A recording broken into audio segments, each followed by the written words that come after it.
ॐ सहनाववतु सहनौ भुनक्तु सह वीर्यं करवावहै तेजस्विनावधीतमस्तु मा विद्विषावहै। ॐ शान्ति शान्ति शान्तिः। हरिः ॐ। पार्थाय प्रतिबोधितां भगवता नारायणेन स्वयं व्यासेन ग्रथितां पुराणमुनिना मध्ये महाभारतम् अद्वैतामृतवर्षिणीं भगवतीम् अष्टादशाध्यायिनीम् अम्ब त्वाम् अनुसन्दधामि भगवद्गीते भवद्वेषिणीम्। वसुदेवसुतं देवं कंसचाणूरमर्दनम् देवकी परमानन्दं कृष्णं वन्दे जगद्गुरुम्। मूकं करोति वाचालं पङ्गुं लङ्घयते गिरिं यत्कृपातमहं वन्दे परमानन्दमाधवम्।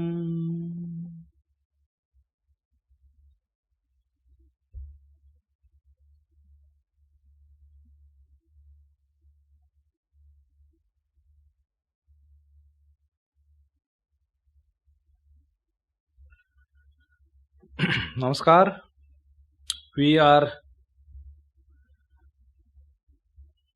deliberating on the verses from Srimad Bhagavad Gita. This is the 13th chapter, Kshetra Kshetrajna Vibhaga Yoga. And now we are looking at the set of verses, so of which the one we have seen in the last class, that is verse number 7.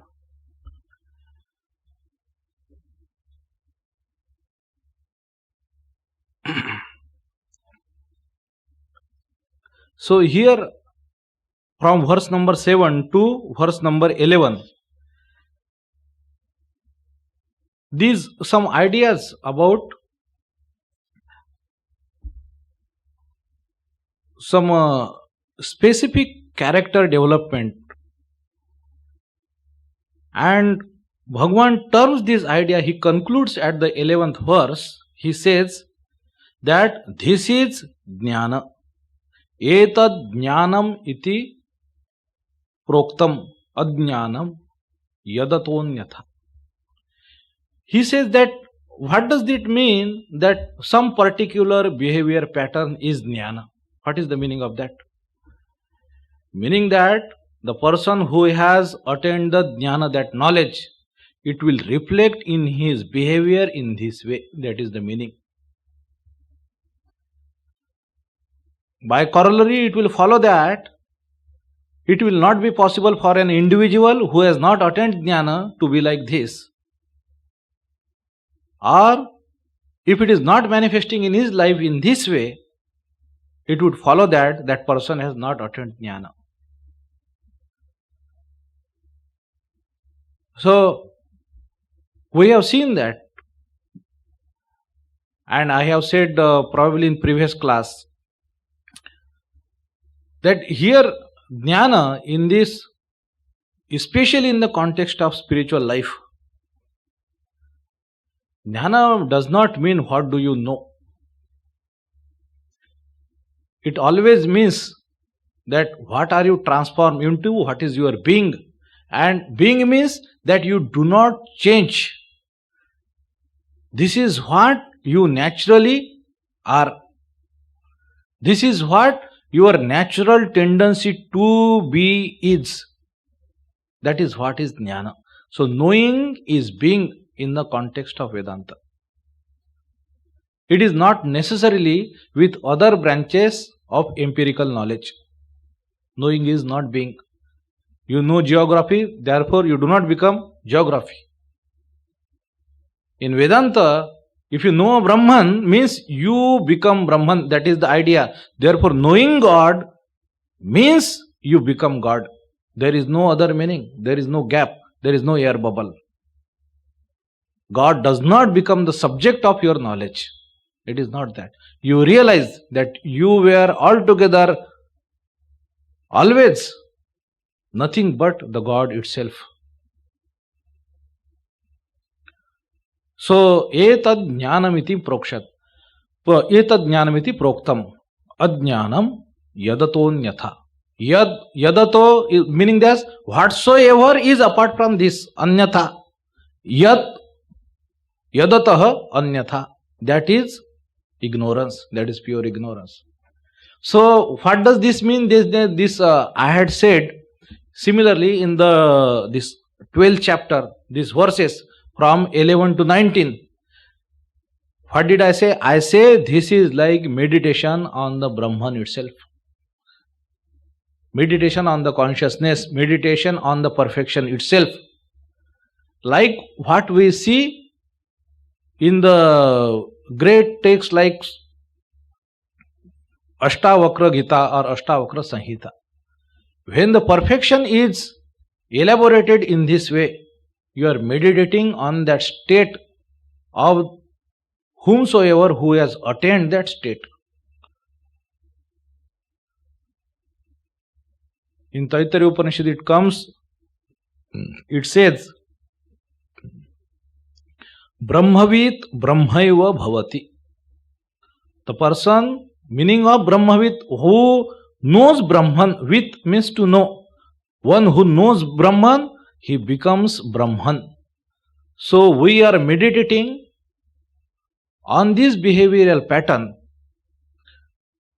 So we are meditating on the Brahman itself. How does it translate into the life? So what is the perfection? What is the Brahman? What is the knowledge? Now we have seen the 7th verse in this set.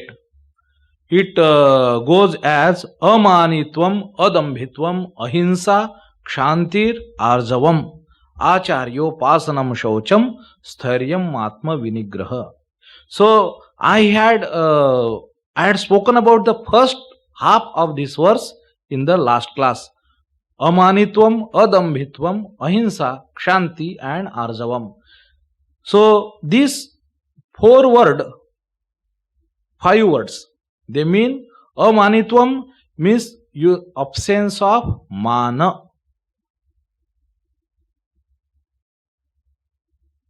That is having humility, not having arrogance. ये मान शब्द देखिए बहुत अच्छा है, ठीक ही नहीं. अभी हम इसको what does this meaning, we say मान क्या है? मान मतलब जो अभिमान है ना. सो अभी is again prefix, but the word is मान. मान का मीनिंग क्या है? सो दैट सेल्फ कंसीटेडनेस, ठीक, that I am so and so, I am not been accorded appropriate courtesy, etcetera etcetera, है ना. All right. So you understand mana. Now question this, think, why the word mana? What is the root of it? In Sanskrit, every word comes from a verb and it had its proper meaning. Why mana? What does comes from this word mana? So looks like that it is similar to word mana, which is mind, or whatever verbs can come like minding anything. Why mana? Literally comes out that total it is, all of it is concocted, fabricated, manufactured. Manufactured by, of course, you. Of course manufactured by us. I have given attributed meaning to it. Because I am so and so, therefore it has to be so, and failing which, then I am unhappy. I am unhappy. If you do not recognize me as I want you to think of myself, if you fail there, then I am unhappy. Mana, kaisa shabd hai? Wonderful word. That you have totally made it up. सामने वाला आदमी हो सकता है उसको पता नहीं है आप कौन है, और डज नॉट रिकॉग्नाइज, और it is not importance in his view probably. आप बहुत बड़े लोग हैं तो क्या करेगा? So it does not have any bearing upon that third person who has nothing to interact with you. But you are very furious when he does not recognize how great you are. Mana. Amanitvam, not having that quality. It is very difficult to escape from this, this lure of this attraction and temptation of this appreciation, praise, this respects, and all these people and society and everybody around us feeds us. To remain planted and not to take them at all seriously, you must be a very well-trained individual. Otherwise, it is most likely to creep under your skin, crawl under your skin. ये तुम्हारा दिमाग खराब करने वाला ही है. These things are so dangerous and so difficult to digest.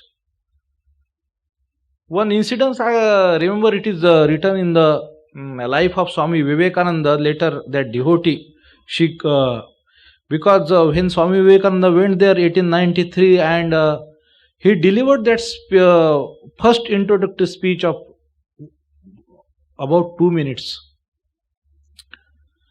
So instantly he was speaking on the, probably not on the first day, first session, second half late, and so many people had spoken before him, and he was like one among many. And that is something what we call the power of that spiritual wealth that individual had, which nobody had. So these few words, it has been a tremendous impression upon them. As if through that word he threw a gigantic wave from just 2 words, saying sisters and brothers of America, etc. It is not that Swami Vivekananda was the only person or he was the first person who said that. It was not like that. It is not true. People have addressed the gathering before to him in that way. But it only happened with Swami Vivekananda. It is not coincidence, or there is no apparent reason apart from that. Anyhow, coming to the main part of the story. So he receives a round of, it says 2 minutes continuously that applaud of that clapping was going on. And how long is 2 minutes? One Swamiji of ours in one youth retreat, they did this experiment. He said, you have to clap for 2 minutes. You will know how long it is. Mostly, no, these people were tired. You cannot go on for 2 minutes. 2 minutes is too long, So, so anyhow, so he became extremely popular everywhere on these posters, etc. Throughout this Chicago. His posters were printed, pasted, cyclonic monk, etc., etc. So many things. So there were total 6 addresses in that Columbus Hall, in other hall also, but at that Chicago Art Gallery. Now, he became so popular, so people, even if he is to rise from his seat when other speakers are sitting and just crossing the stage, people used to cheer him like a mad. What we see like in now this IPL stadiums, if there are their favorite players or something like that. Forget about rising to speak about.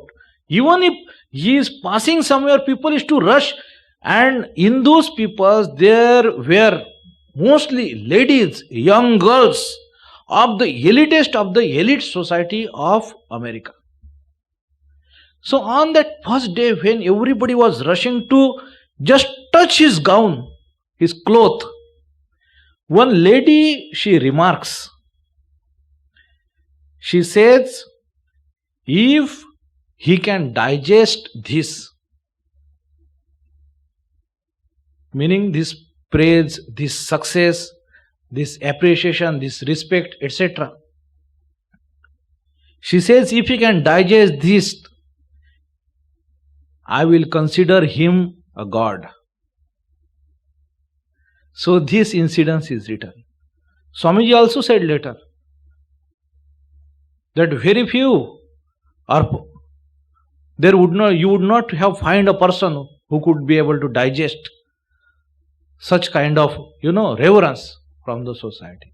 Amanitvam. So he had this quality since beginning. Sri Ramakrishna appreciated that quality. Sri Ramakrishna had appreciated that quality and remarked there are incidences. It was very natural with him not to be blown away by or influenced by anything. If somebody giving you such kind of suppose respect or anything. I learned this from some sadhus with whom I got opportunity to work. I learned this in the Ramakrishna mission. So from whom I learned this idea that even if somebody is your benefactor, suppose, you do not become subservient to it. You do not become a dog wagging his tail. You do not have to.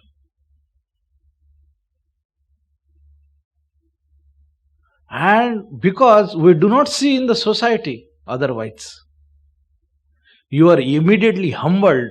If somebody, somebody is your benefactor or somebody is, suppose, big donor. But this strength of character and not surrendering ourselves, keeping our uprightness intact.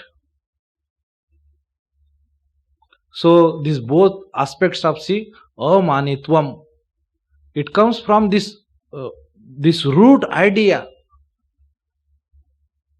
of this self insecurity, that you are not recognized, so you would be probably diluted, termed at par with the ordinaries, and you do not maintain your higher position probably in this food chain. Amanitvam. So now I consider compared to amanitvam, see even further how hollow this idea of adambhitvam is. To be mani or abhimani, you need to have something and then you become mani. You have this this idea of this pride, and to have something and then you can have pride or excessive pride. But for dambha, you actually have nothing. You do not have anything, and you pretend to show as if you are something too much. Dambha, that is called as dambha. So amanitvam and adambhitvam, and there you will find all the time, you will meet such people. They have totally dreamy idea about themselves, that how intelligent they are, how powerful they are, how great control they have, or even this what you say, this pretense of wealth कि कुछ भी iPhone लेके जाना है. Maybe teenagers do that, but हम हमारी भाषा में मतलब चलती भाषा शोबाजी है ना कि और नहीं तुम देखना even elderly people also how everywhere they are trying to impress and blatantly lying कि उसमें एक थोड़ा सा प्लेजर मिलेगा, वो सामने वाला आदमी भी उसके जैसा है, बोथ आर वर्ल्डली पीपल, ये फेंक रहा है वो भी मतलब झेल रहा है, बोले बाप रे आप इतने महान है ना। मे बी दैट लेडी, आपको क्या बताओ मैं, हमारे हस्बैंड तो इतने अच्छे हैं है ना, वो लोग वो तो हस्बैंड भी ऐसा ही, अरे हमारे गांव में इतनी मतलब ये जमीन है कौन देखने जाएगा है ना, सोने के बिस्किट पड़े हैं चूहे खा रहे हैं, कुछ भी ऐसा something like that means however ridiculous it may sound to you but more और लेस फॉर दैट मोमेंटरी, वो भी बिलीव नहीं करता उसके सामने वाला जो सुन रहा है, but he is drawing pleasure from it, दम्भित्वम। मतलब to a very gross crude level to subtle level you will find this dambha, mana and dambha. The third quality is ahimsa. I talked about it. And what is the essence of ahimsa? So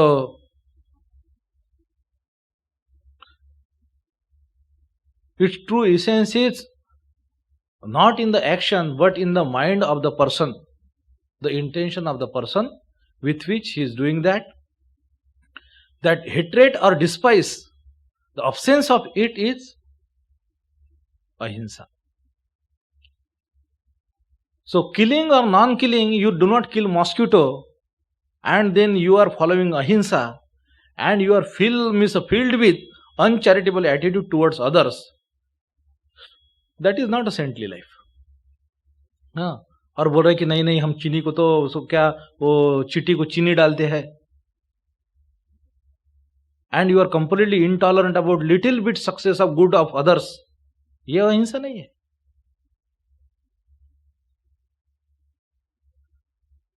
So ahimsa, kshanti, this is kshanti, which is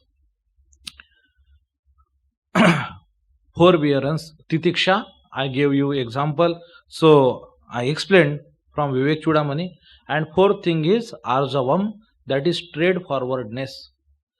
तो ये थोड़ा समझाता हूं, आर्जवम straight forwardness, सरलता किसको कहते हैं।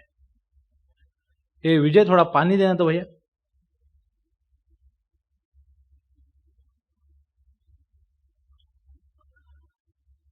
So this titiksha or kshanti I explained. Now all these ideas, important thing is when we are now, you see, what do you see? These ideas amanitvam, adambhitvam, ahimsa or kshanti or arjavam. These are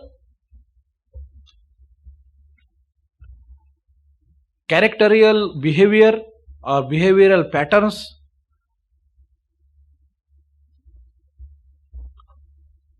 etc., etc., isn't it? It's so amanitvam means in a particular set of circumstances that individual will behave in this way, will not behave in this way, behavioral pattern. All right, adambhitvam, ahimsa, kshanti or arjavam. So what we are talking about here? Are we talking about? So generally we have this word, what you call virtues, or sometimes we use the word values. We are not talking about values. We are not talking about these virtues to inculcate. ये करने से तुम ज्ञानी कहलाओगे. This is not the intention of these verses. This is not this verses is conveying. Because if you behave in this way, or at least show off this kind of attitude and behavior, you would be great. You would be called spiritual. You would be called Gyani or something, because word Bhagwan has used Gyani. हमको तो कोई मान है ही नहीं, हमको तो कोई दंभ है ही नहीं.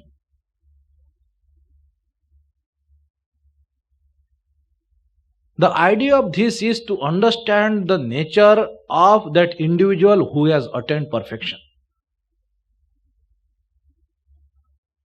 So how does that individual he becomes amani, adambhi, ahinsaka?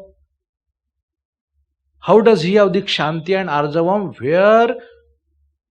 Where does these values, these ideas stand? Where does their roots go? And how does he become like that? What is the idea of bringing this set of verses in Kshetra Kshetrajna Vibhaga Yoga after describing what is Kshetra, what is Vikara, and Bhagwan is talking about these verses about Jnana. What is the connection of these two?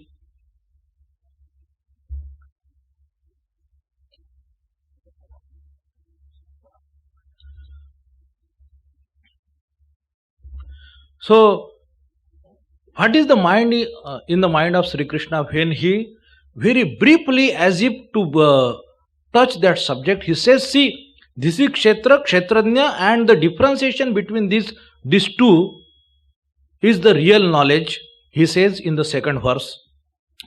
So, and he Kshetra in two verses, he describes this is Kshetra along with its Vikara or modification. And then immediately he ventures into these verses. So what is Bhagwan is thinking when he putting these ideas together? This is what our attention or our focus should be on. Now, this clear understanding, Sri Ramakrishna in the Gospel, he says this, that when that knowledge ripens, meaning that it reaches maturity, perfection. So what does he says? It becomes distinct, and he gives example of that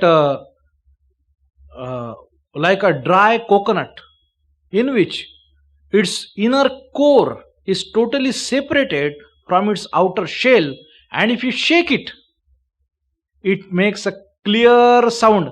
Khad, khad, khad, khad, khad. If it would be sticking even a little bit to the shell, it would not make that sound. It is not moving freely, that inner core. Meaning that, why this example? Meaning that, so as in the beginning of this chapter said, that idam sharira kaunteya kshetram iti abhidiyate, that this body is called as kshetra. And the one who knows it is known as kshetrajna, the knower of the kshetra. What is the meaning? And then immediately Bhagwan goes on explaining what is kshetra, and he explains total prakriti, mahabhutani ahankara, beginning with that mahabhutani, ahankara, buddhi, avyakta, etc., dasha indriya, and pancha indriya vishaya. Indriya gochara means indriya vishaya, etc. So prakriti and the knower of prakriti, that is purusha. So knowing purusha distinctly from prakriti, knowing some consciousness distinct from material, this is called as knowledge. He says in kshetra kshetrajna yor jnanam yatta jnanam matam mama. The distinction between this material and spiritual, this is the only knowledge one can have. This is Bhagwan says. So explaining the material in just two verses. So all of these 5 elements, buddhi, ahankara, avyakta, dasha indriya, pancha indriya vishaya, your sense organs and the objects of the senses, your mind stuff and 5 elements. This together is what is called as prakriti, and this ichha, dvesha, sukham, dukkham, sanghatas, chetana, dhruti, these 6 are called as vikara, modifications are prakriti. So as they modify, you have different experiences, and experiences are known by purusha, the conscious purusha. And immediately after saying this, she starts with this set of verses, amanitvam, adambhitvam. So what is the connection? Meaning that when we consider now these virtues, these behavioral patterns, the person who has this knowledge, attained this knowledge of clear distinction between Prakriti and Purusha, the material and spiritual, and therefore these values and these virtues comes from. Why he is amani? Because he does not identify himself with anything material and its modification. What is material and material modification? So you might be tall, you might be handsome, you might be born to miss a certain parentage which have higher status in society. Amra yai, amra woi, ana ora ektu amadechu nichu. Don't we do that? है ना? मैं एक बार मुझे याद है, एक मेरा ऐसा दोस्त था, लोअर कास्ट में था वो, लोअर मीन्स देवर फ्रॉम, तो मतलब लोअर में, तो मैंने कहा एक दिन, तो वो एक दूसरा किसी का नाम लिया, बोले वो लोग भी मतलब हमारी कास्ट के, पर वो हमसे थोड़ा नीचे है.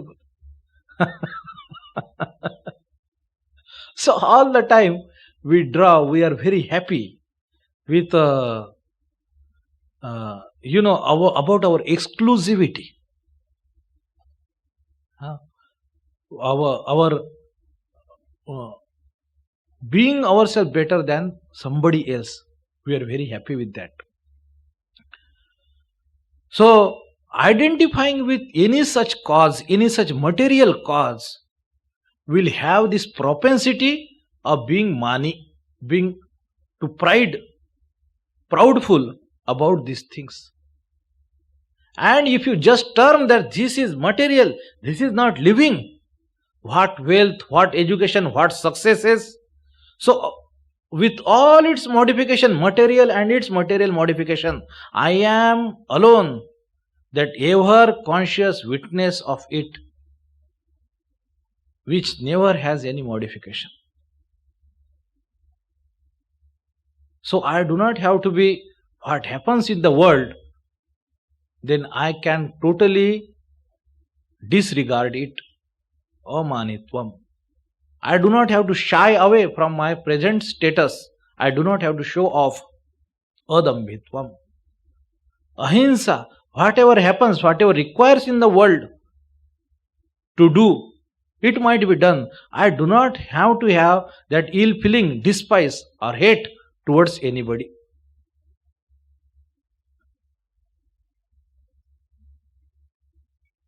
Ahimsa. Shanti. Similarly, what inflictions I might have to suffer, so that is also on the material plane. Maybe insult, maybe humiliation, maybe disregard, anything. But then I am the ever witness. Nitya Shuddha Buddha Mukta Swabhava Atma. So the person who is rooted into this, then therefore his external behavior with respect to his physical, mental forces or abilities are just as it is required. It is not propelled by the emotions which are founded on ignorance that I am so and so. Vyakti and Upadhi, it is not based upon that. Rather, his love, his compassion, his forgiveness, or any other virtue, they are all rooted and grounded into his knowledge that I am that infinite. So that's why he has this tremendous patience, tremendous consideration for the follies of the others, like a mother have for her children. Therefore, their compassion is not patronization. It is not conceit. Ha ha ha, तुमको भी ज्ञान होगा. नहीं, it is not that. It is not that. है ना.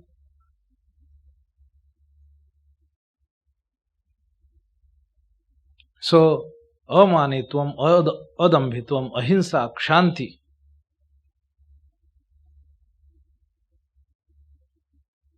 So if we read mother's life, even Swamiji's life, Sri Ramakrishna's life, you will find that how these people were personification of these ideas.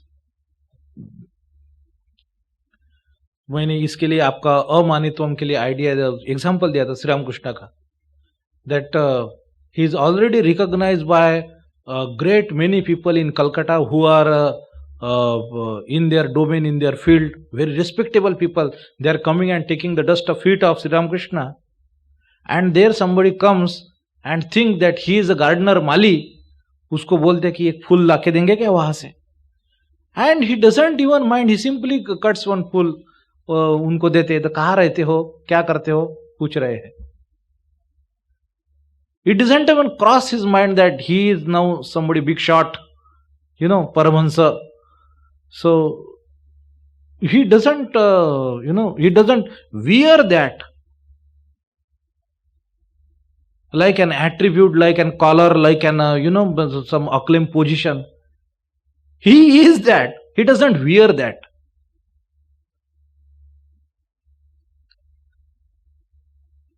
So this idea of this kshanti or this forbearance, even such a bold person like Swami Vivekananda, in his life you will find instances how forbearing he was in the situation, in the circumstances, how he is silently borne without complaining. And mother's life is, so it has so many instances that if you are not careful what is happening, and mother may be probably in the backdrop, you will not realize what is happening with mother. Nobody is recording her statement. For example, I will because we were reading some book. When Sri Ramakrishna passed away in Kashipur Garden House, most of these rich devotees led by Ramchandra Datta, who were taking care of their expenses, he came straight away next day to close down the house. Swamiji wanted to keep mother for few days. You see, think once again. Think once again. That young woman from a village who is shy by herself, who is spiritually so evolved, who had been blessed by the company of Sri Ramakrishna, who is not only her husband in social sense, he is also his guru, and she is the foremost among all of them, and nobody even pays heed to her. Her life was of complete silence and oblivion for far too long. Very few people knew who Holy Mother was. Maybe only Swami Vivekananda, who had that understanding. For most of the people, she was wife of their guru. This was their understanding. But at the same time, she was all the time, she was a spiritual deity by herself. And see what kind of disregard she has to absorb and live through. कि कल ही आके बोल रहे हैं कि घर खाली करो और तुमको जहां जाना है जाओ, kind of these things. Means at that time Ramchandra Datta and few this mostly the devotees, they do not even understand that these boys are what kind of spiritual giants they are or they will be. They do not have understand. They do not have even understanding who Sri Ramakrishna is. They do not have. Otherwise, they would not think of Holy Mother and his disciples in this way. They are, for them, Sri Ramakrishna is like many other holy men who have come and who were good sadhakas, etc. So you also had been fortunate to come in the contact with one of such. This was the understanding. So Holy Mother, Swamiji wanted to keep Holy Mother for few days there at Kashipur Garden House, so that after few days passed, then the next arrangement could be looked for where Mother will go. And so next day she had to, so Balram Babu invites her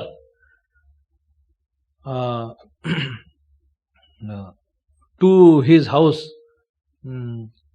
for Holy Mother and her companions to stay. Her companions means mostly Sri Ramakrishna's these devotees.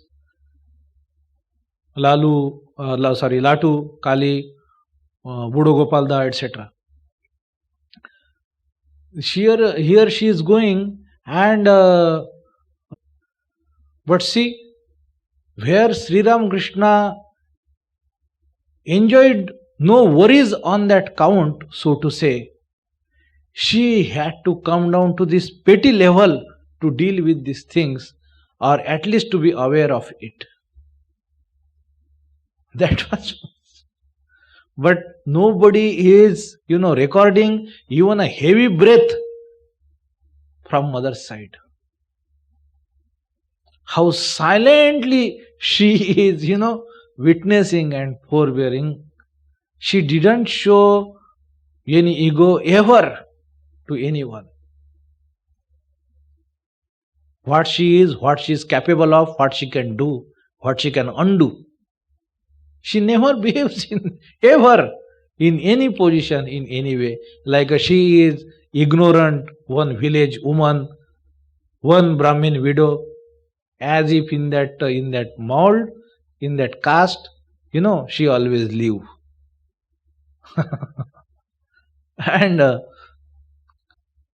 and see, so Swami Vivekananda is aware. That's why when he had accumulated money in Hyderabad, almost 6,000 rupees at that time, in 1892 it was accumulated.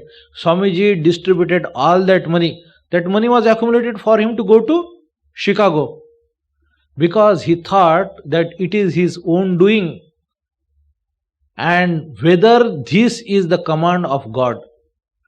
This is he wanted to know. Whether it is express command of Sri Sri Thakur, he wanted to know. So what did he do? He distributed all that money. And then he wrote letter to Mother. He asked permission from Mother. And when Mother had a clear vision that Sri Ramakrishna is leading him across the waters of these oceans, and then she writes to him about that vision, and she says, you definitely go. She gives him permission, then he becomes confident, and then he again sets himself to arrange for the mission. Then the Raja of Khetri, etc., he gives him handsome purse and arranges for his journey. Then Swamiji leaves from Mumbai to this Vancouver. So, Kshanti or forbearance. So, and this is also true when we are studying this spiritual literature. When we say that you study Vedanta, so Vedanta one thing, but the life of the great is second thing. I said that in one of these recent classes, this thing,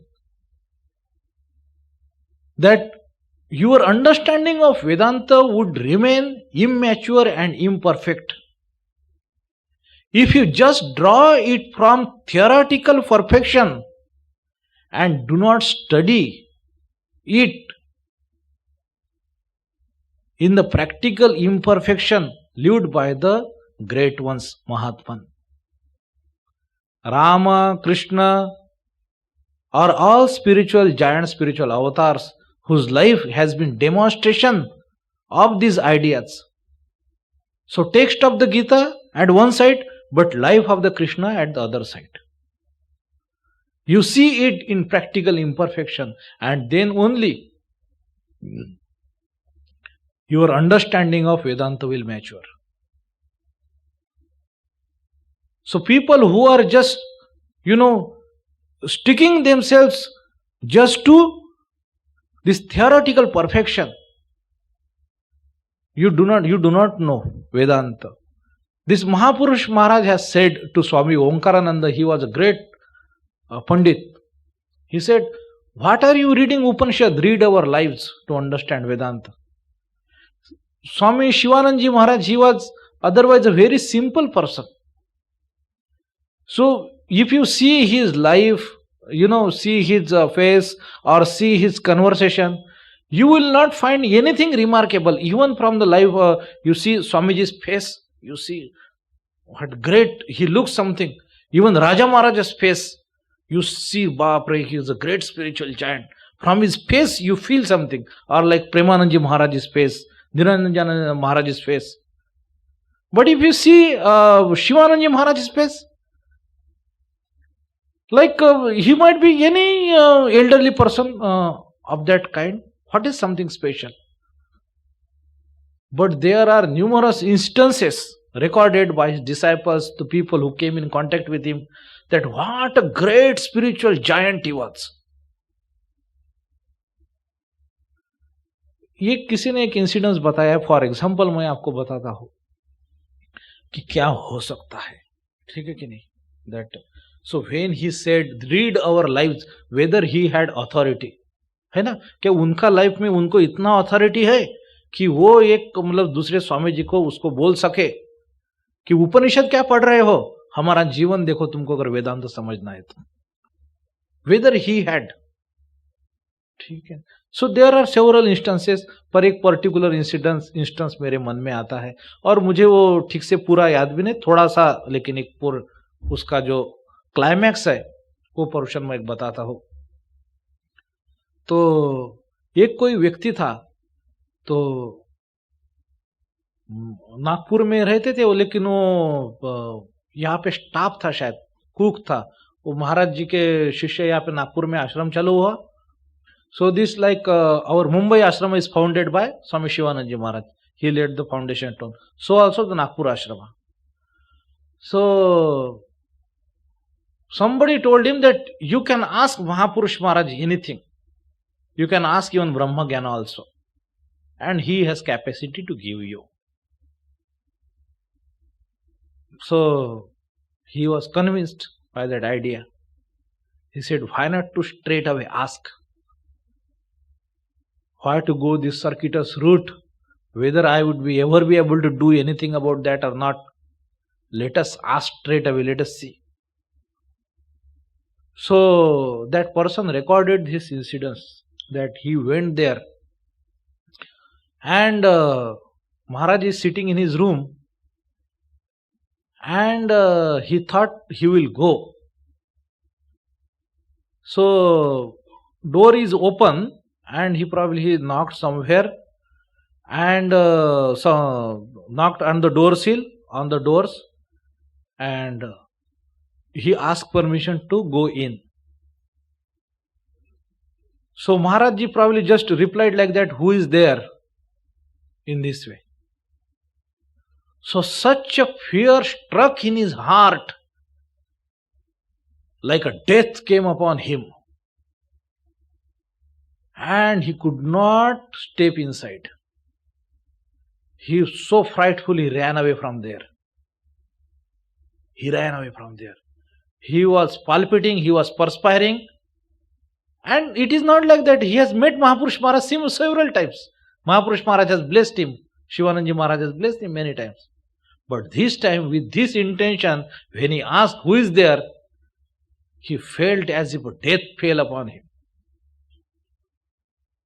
And then that another Swami asked whether you asked Maharaj Brahma Gyan.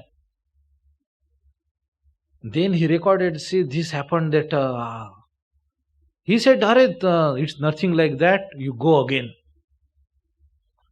Then he waited for some time, and at another day he made courage. He thought, and now this time he went, and he makes pranam to Maharaj. Maharaj is sitting in the chair. He makes pranam to Maharaj, and this fellow, so he says like that, he mumbles that, I want to ask you something. Will you give me? He says that, what do you want? And then he says that, I want Brahmagyan. So he is in still bowing down position, and and he says that Mahapurush Maharaj asks him again, what do you want? So this word, and he feels like that whole word, it sounded to him like a huge thunder falling upon his head, and he likes to look upside, and he feels that Mahapurush Maharaj's face has become so big, and it is pouring down upon him. And this fellow was about to lose his consciousness then and there, and he cannot control himself what to do and what not, and he just remains still and let it subside down. And then slowly Mahapurush Maharaj, consoles him. And then he says, it will come in time, and consoles him and sends him back. So like that Virat Virat Purusha itself, he's asking him that, what do you want? Do you want Brahmagyan? So do you understand even what it is? Can you take it? So this fellow simply resides to his own ways and never makes this courage again. There are various instances that somebody, one Swami who was posted to, France first time, Swami Ritajananda probably, and he writes from there to Mahapurush Maharaj that, Maharaj, it seems that due to my sadhana and all that, I might have gained some siddhi, some supernatural powers he might have gained. So Mahapurush Maharaj writes him back. So at that time, letters, there was not even phone calls, letters. So Mahapurush Maharaj writes him back, by the time you find these letters, your siddhis would have been already evaporated. I have taken them all. So this looks like, some, strange, miraculous thing. And that was the life of these individuals. So तुम कहाँ बैठे हो 3000 miles from here? तुमको कहाँ कौन सी power है? सब ले लेंगे. So it is a what? It's joke or what? So this was the reality. This is not some concocted fiction. So Mahapurush Maharaj is saying to him, Swami Omkaranandji, he later became vice president. He was great scholar of our Shastras. So Mahapurush Maharaj is saying to him, if you want to read Vedanta, read our life. So it is always when Leela, Guna, Chintan we do of our Ishta. This is always, we are doing that Nididhyasana of that Brahman. That when we see that how that Brahman spills over into the action, how it becomes that Vedanta becomes practical, living into day-to-day life. So this last idea is called Arjavam, or it comes from the word that Rujuta, or straightforwardness, or what I say, that honesty, sincerity, and that absence of crookedness. So you do not calculate too much, and you say, you will see now. So there are people or in society, if you see this, if you say this, what meaning they will draw, and therefore put it like this and that way, or behave in this way. So many calculations, circuitous ways of ours. Absence of this idea is straightforward, plain way, as it is. So Sri Ramakrishna is to put it, he used to use one phrase, man mukh ek kara. So having this synchronization in your mind and your mouth, that what is in your heart, that's what you say. Man or mukh ek karna. So Sri Ramakrishna is to give so much great importance to this one virtue, saralata. He says it comes in the last birth of the human being.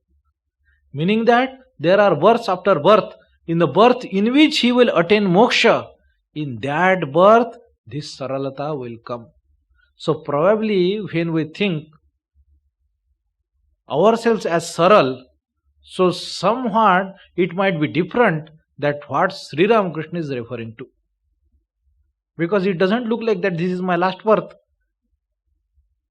So what I understand is my saralta, then it's definitely different from what Sri Ramakrishna is referring to. So we will have to elevate the understanding or raise our saralta nearer to that standard. So what is that saralta is like?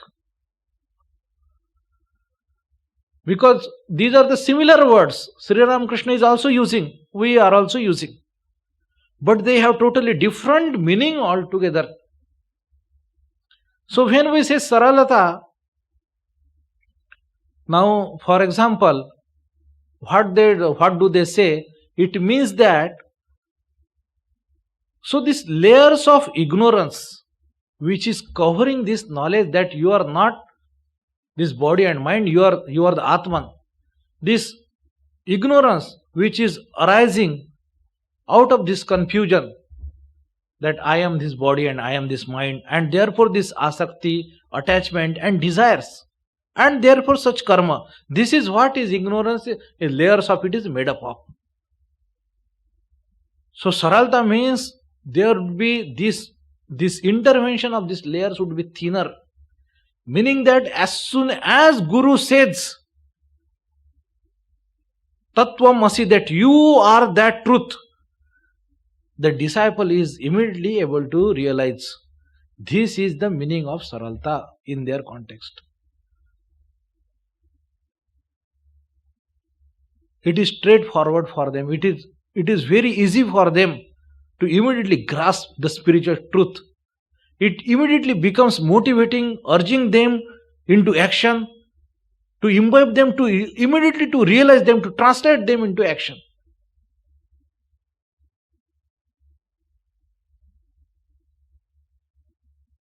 So that's why when Sri Ramakrishna says that saralta, his last birth, that's why it is last birth. Because intervening layers are thinner. This strong attachment to ignorance is not there.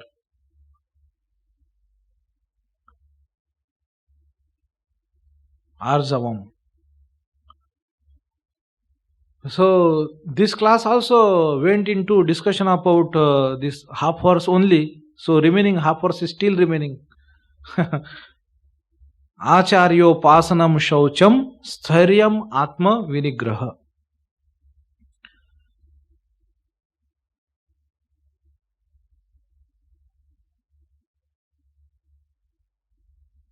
When this one word you might have heard, Shraddha. What is Shraddha? What is the essence of Shraddha? So, here also in this case is the same thing. And literally speaking, it is about the every virtue what is under discussion in this context. What is that? So every behavioral pattern, or so to say every virtue, like here amanitvam, adammitvam, or in the 12th chapter what we have seen, adveshta sarva bhutanam, etc. So what are these behavioral patterns or these virtues? Or for example, what we have seen, Shraddha. It is always how much that consciousness spills through in that behavioral pattern.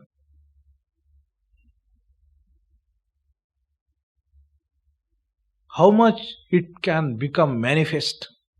And that is what it is. Shraddha, you have Shraddha into something, so that consciousness become more vivid for you. That ignorance is dispelled and you have Shraddha.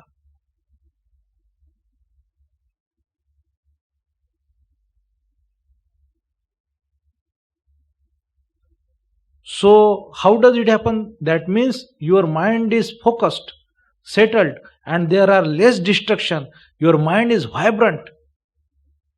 It is drawing to a higher level. It is rushing in a big stream, undivided.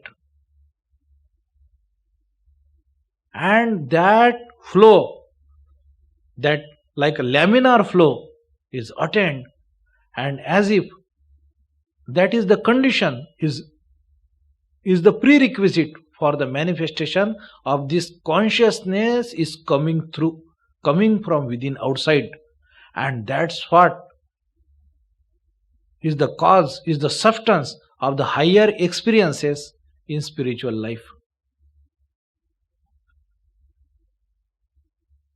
हम ध्यान करने का कोशिश करते हैं तो क्या करते हैं, ध्यान में मन को ऐसा इस तरह से स्थिर रखना है कि जैसे वो ब्रह्मन, जैसे कुआं है, कुएं के नीचे पानी है, तुम इस तरह से समझो कि कुएं का पानी ऊपर आ रहा है. तो उस जो व्यवधान है, what is obstruction, if that is removed, as if that it is spilling over.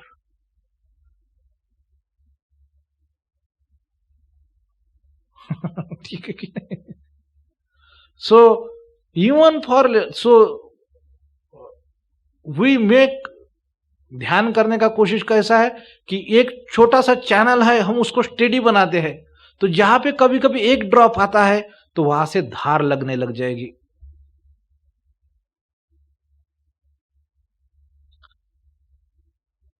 पहले तो ट्रिकल का और ड्रॉप का फ्रीक्वेंसी बढ़ेगा, फिर कंटिन्यूस तुमको धार मिलेगी. अगर वो सस्टेन कर पाई, so you have the sure shot, so you will be submerge into it. और वो फ्लो कितना बड़ा हो जाता है, so that much, so your identity will dissolve into it. You will become unaware, oblivious of any identity of or any self awareness. There would be only self and self awareness of the self only, and our identity will be dissolved into it. So Shraddha क्या है? So there is a prospect of this possibility. हम देख रहे हैं कि यहां से एक कोई जगह है, एक कोई ईश्वरीय रूप है, तो कहां पे आपकी श्रद्धा टिक जाए और आपको लगे कि here I can dig in and there this possibility, it can eventually, this can happen. That is Shraddha.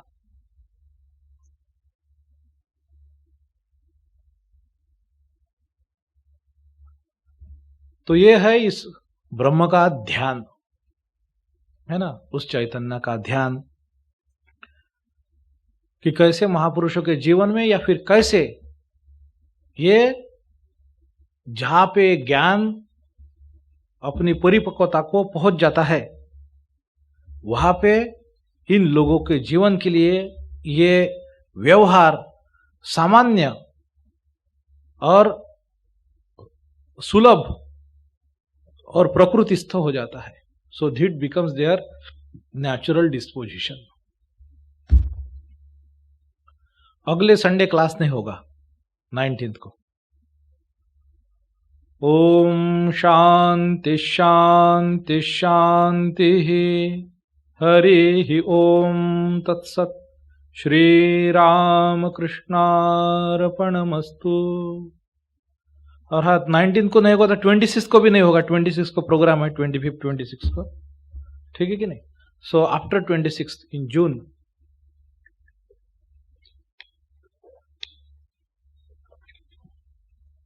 पांच में का से 2 जून ऐसा कुछ हो सकता है संडे. Okay then.